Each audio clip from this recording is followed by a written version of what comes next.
காதல் காதல் காதல் இந்த சீரியல் அடுத்ததாக என்ன நடக்க போகுது அப்படின்னு ப்ரெடிக்ஷனாக பார்க்கலாம் வாங்க. அர்ஜுனும் தன்னோட காதல் எப்படியாவது சக்ஸஸ் ஆகணும், தன்னோட மதுவும் தன்னை ஏற்றுக்கணும் அப்படின்றதுக்காக எவ்வளவோ போராடிக்கிட்டு இருக்காரு. அதுவும் மது கூட ஆஃபீஸில் இருந்து மது எவ்வளோ தான் சண்டை போட்டாலும் தன்னோட காதலை நான் இப்படி தான் இருப்பேன், என்னோட காதல் இப்படி தான் இருக்கும் அப்படின்ற மாதிரி காமிச்சுக்கிட்டே தான் இருக்காரு. ஆனாலும் மதுவும் பிடிவாதமாக தான் இருக்காங்க. நீ எவ்வளோ தான் பண்ணாலும் உன்னை நான் நினச்சி கூட பார்க்க மாட்டேன் அப்படின்னு சொல்லிட்டு பிடிவாதமாக இருக்காங்க. நீயா நானா பார்த்துருவோம் அப்படின்னு சொல்லிட்டு அர்ஜுன் ஒரு பக்கம் மது ஒரு பக்கம் இருக்காங்க. இவங்களோட காதல் ஒரு பக்கம் இருந்தாலும் இன்னொரு பக்கம் ரெண்டாவது காதலாக கார்த்திக் மற்றும் கஸ்தூரியோட காதல். அதாவது கார்த்திக் கஸ்தூரியை காதலிக்கவே இல்லை, ஆனால் கஸ்தூரி கார்த்திக்கை காதலிக்கிறாங்க. அர்ஜுன் மதுவோட காதல் எப்படியோ அதே மாதிரி தான் கார்த்திக் கஸ்தூரியோட காதலும். இவங்க ரெண்டு பேருக்குள்ள எப்படி தான் காதல் உருவாக போகுது அப்படின்றதாங்க இனி வரப்போகிற எபிசோடில் ட்விஸ்டாக இருக்க போகுது. அது மட்டும் இல்லாமல் நம்ம கார்த்திக்கும் கஸ்தூரிக்கும் ஒன்றுனா அவ்வளோ தூரம் துடிச்சு போய் ஹெல்ப் பண்ணுற மனநிலையில் இருக்கிறவர் தான் கார்த்திக். இப்போ நம்ம கஸ்தூரிக்கு ஒரு பிரச்சனை வரப்போகுது. இந்த பிரச்சனையில் நம்ம கார்த்திக் எந்த மாதிரி சமாளிக்க போகிறாரு, இதனால தனக்கு எவ்வளோ தூரத்துக்கு பிரச்சனைகள்லாம் வரப்போகுது அப்படின்றதாங்க இனி வரப்போகிற எபிசோடில் ட்விஸ்டாக இருக்க போகுது. என்னடா அப்படி என்ன நடக்க போகுது அப்படின்னு பார்க்குறீங்களா? ஒன்றுமே இல்லை. கஸ்தூரி இப்போ ஊருக்கு போயிட்டாங்க தன்னோட தாத்தாவை பார்க்குறதுக்கு. தன்னோட தாத்தாவையும் பார்த்துட்டாங்க. கஸ்தூரியோட தாத்தா கஸ்தூரியோட அப்பா கிட்ட ஜெகநாதா உங்ககிட்ட ஒரு விஷயம் பேசணும் அப்படின்னு சொல்லும்போது சொல்லுங்கப்பா அப்படின்னு சொல்லிட்டு கேட்குறாரு. இங்கே பாருடா, நான் எத்தனை நாளைக்கு உயிரோடு இருப்பேன்னு எனக்கு தெரியாது. என்னோட உயிரை நான் கையில் பிடிச்சிட்டு இருக்கேன்.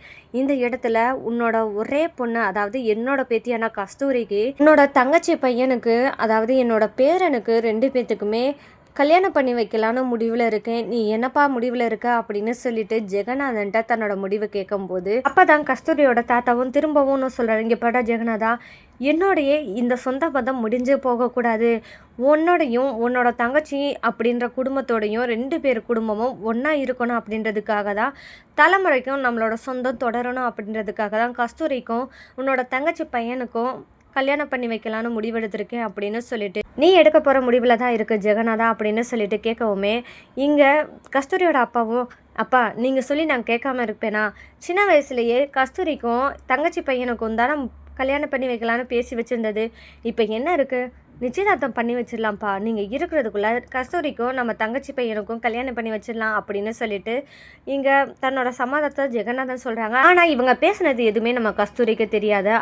இப்போ தான் ஜெகநாதன் என்ன சொல்கிறேன்னா, அப்பா நான் உங்கள்கிட்ட முடிவை சொல்லிட்டேன், அடுத்ததான் நான் கஸ்தூரிட்டையும் ஒரு வார்த்தை சொல்லலாம் அப்படின்னு நினைக்கிறேன் அப்படின்னு சொல்லும்போது, சரிடா போய் என்னோட பேத்திட்ட என்ன ஏதுன்னு பேசு, கல்யாணத்துக்கு ரெடியாக இருக்க சொல்லு அப்படின்னு சொல்லவுமே சரிங்கப்பா அப்படின்னு சொல்லிட்டு ஜெகநாதன் தன்னோட மகளான கஸ்தூரி சாப்பிட்டுட்டு இருக்கும்போது, என்ன கஸ்தூரி சாப்பாடெல்லாம் நல்லா இருக்கா அப்படின்னு சொல்லி கேட்கும்போது, நல்லா இருக்குப்பா அப்படின்னு சொல்லிட்டு கஸ்தூரி சாப்பிட்டுட்டு இருக்கும்போது, கஸ்தூரி உங்ககிட்ட ஒன்று சொல்லணும்டா அப்படின்னு சொல்லும்போது, சொல்லுங்கப்பா அப்படின்னு கேட்குறாங்க. அப்போ தான் உங்கள் தாத்தா ஒன்று ஆசைப்படுறாரு, அதை நீ செய்வியா அப்படின்னு சொல்லி கேட்கவும், என்னப்பா ஆசைப்படுறாரு சொல்லுங்க அப்படின்னு கேட்கும்போது தான், அது ஒன்றும் இல்லை கஸ்தூரி, தாத்தா என்ன நினைக்கிறான்னா உனக்கும் சரி உன்னோட அத்தை பையனுக்கும் 2 பேருக்குமே கல்யாணம் பண்ணி வைக்கலாம் அப்படின்னு முடிவில் இருக்காரு அப்படின்னு சொல்லவுமே நம்ம கஸ்தூரி என்னப்பா சொல்கிறீங்க அப்படின்னு கேட்குறாங்க.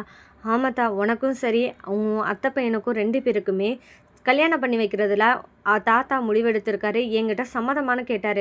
நானும் ஆமாம் சம்மதம் தான், ஏன்னா சின்ன வயசு உன்னை அத்தை பையனுக்கு கட்டி வைக்கலான்னு சொல்லி தான் பேசி வச்சுருந்தது, அதை தான் இப்போ தாத்தா செய்யணும்னு சொல்கிறாரு. அவரோட கடைசி ஆசைன்னு சொல்லும்போது என்னால் மறுப்பு தெரிவிக்க முடியலம்மா அப்படின்னு சொல்லிட்டு ஜெகநாதன் தன்னோட முடிவை சொல்லும்போது, அப்பா எனக்கு இப்போதைக்கு கல்யாணம் வேணாமே அப்படின்னு சொல்லிட்டு கஸ்தூரியும் வேணான்னு சொல்கிறாங்க. அப்போ ஜெகநாதன், இல்லைம்மா கஸ்தூரி, இப்போ தாத்தா பிடிவாதமாக இருக்காங்க, நீ உன்னோட அத்தை பையனை கல்யாணம் பண்ணி தான் ஆகணும் அப்படின்னு ஜெகநாதன் முடிவு சொல்லும்போது அப்போ தான் கஸ்தூரி என்ன பண்ணுறாங்கன்னா, அப்பா என்னால் முடியாது, நான் படிக்கணும் அப்படின்னு சொல்கிறாங்க. ஜெகநாதனும் என்ன சொல்கிறாருன்னா, இல்லை கஸ்தூரி நீ கல்யாணம் பண்ணிட்டு கூட படி, உன்னை படிக்கக்கூடாது வைக்கக்கூடாது அப்படின்னு சொல்லிட்டு யாருமே சொல்ல மாட்டாங்க. ஏன்னு உனக்கே தெரியும், ஏன்னா நீ யாரையும் கல்யாணம் பண்ணிக்க போகிறதில்ல, ஏன் தங்கச்சி பையனை தான் நீ கல்யாணம் பண்ணிக்க போகிறேன்னு சொல்லும்போது உன்னை தங்கத்தட்டில் வச்சு தாங்குவாங்கடா, கூட அப்பாவும் இருப்பேன் அப்படின்னு சொல்லிட்டு ஜெகநாதன் கஸ்தூரி கிட்ட பேச ஆரம்பிக்கிறாரு. ஆனால் கஸ்தூரியோ, நான் எப்படி கல்யாணம் பண்ணுவேன், என்னோட மனசில் இருக்கிறது கார்த்திக் தானே, அவரை தவிர்த்து நான் யாரையும் கல்யாணம் பண்ணிக்க மாட்டேன் அப்படின்னு சொல்லிட்டு நம்ம கஸ்தூரியும் நினச்சிக்கிட்டு இருக்காங்க. அடுத்ததாக ஜெகநாதன் தன்னோட முடிவை சொல்கிறாரு கஸ்தூரி கிட்ட. இங்கே பாரு கஸ்தூரி, உன்னை நான் உன் அத்தை பையனுக்கு கல்யாணம் பண்ணி வைக்கிறதும் முடிவு பண்ணிட்டேன், நாளைக்கே நிச்சயதார்த்தம் நடக்க போது, 2 நாளாக மேக்சிமம் கல்யாணம் ஆயிரும் அப்படின்னு சொல்லிட்டு கஸ்தூரியோட அப்பாவும் கஸ்தூரியை வற்புறுத்த ஆரம்பிச்சிட்டாரு. கஸ்தூரியும் என்ன பண்ணுறது, இவ்வளோ தூரத்துக்கு வற்புறுத்த ஆரம்பிச்சு ஆரம்பிச்சிட்டாங்க. நம்ம ஒருத்தரை காதலிக்கிறோம் சொன்னால் நம்ம வீட்டில் ஒத்துப்பாங்களான்னே தெரியலையே.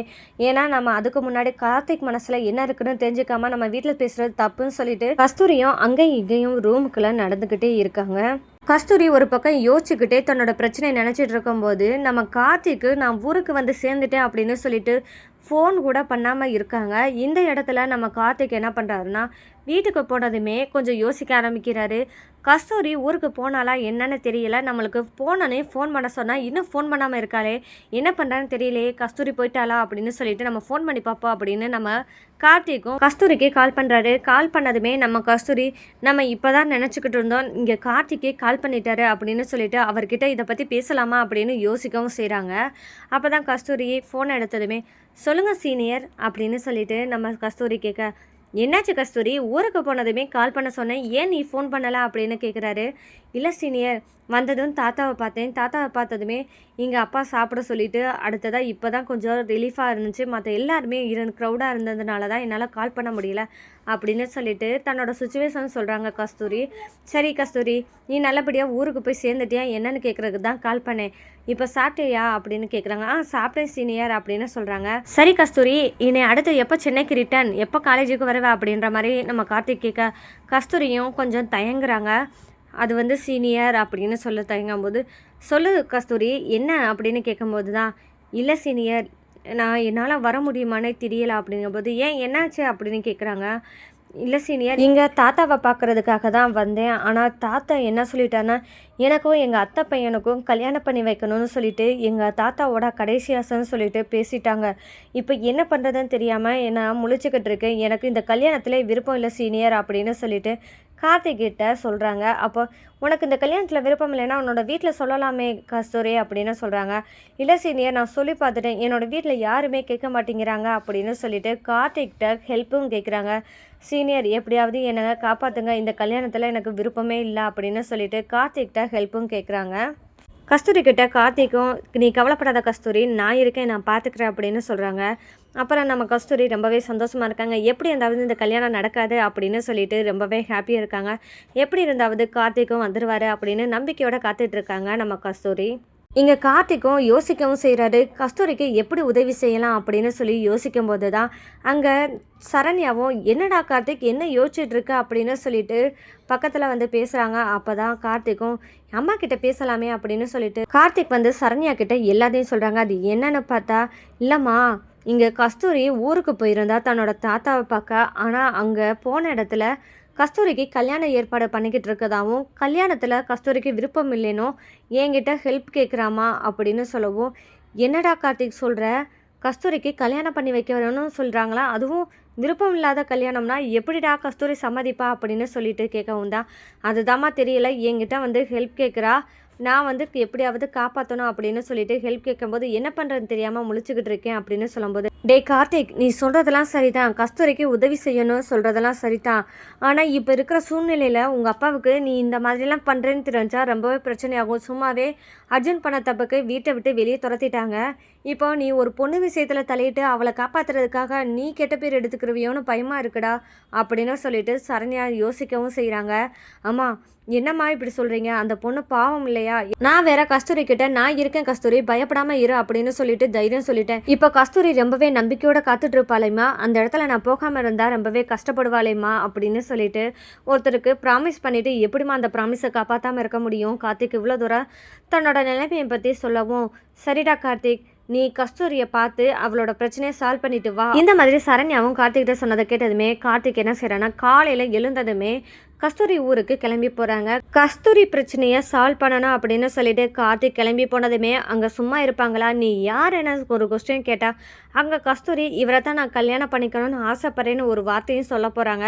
இந்த இடத்துல நம்ம கார்த்திக் என்ன பண்ண போகிறாரு அப்படின்றதாங்க இனி வரப்போகிற எபிசோடில் ட்விஸ்ட்டாக இருக்க போது. அது மட்டும் இல்லாமல் கஸ்தூரியோட முடிவாக அவங்க குடும்பம் ஏற்றுப்பாங்களா, இல்லைன்னா கஸ்தூரியை வீட்டை விட்டு வெளியே அனுப்பிச்சு உனக்கும் எனக்கும் சம்மந்தம் இல்லை அப்படின்னு சொல்லிட்டு அனுப்பி விட்டாங்கன்னா இனி கஸ்தூரி எங்கே போவாங்க. இந்த மாதிரி நேரத்தில் நம்ம கார்த்திக் ஒரு தெளிவான முடிவெடுத்து தன்னோட வீட்டுக்கே கஸ்தூரியை கூட்டிகிட்டு போகலாம் அப்படின்னு முடிவெடுத்தா கார்த்திக்கோட நிலைமை எப்படி இருக்கும் அப்படின்றத தாங்க இனி வரப்போகிற எபிசோடில் ட்விஸ்ட்டாக இருக்க போது.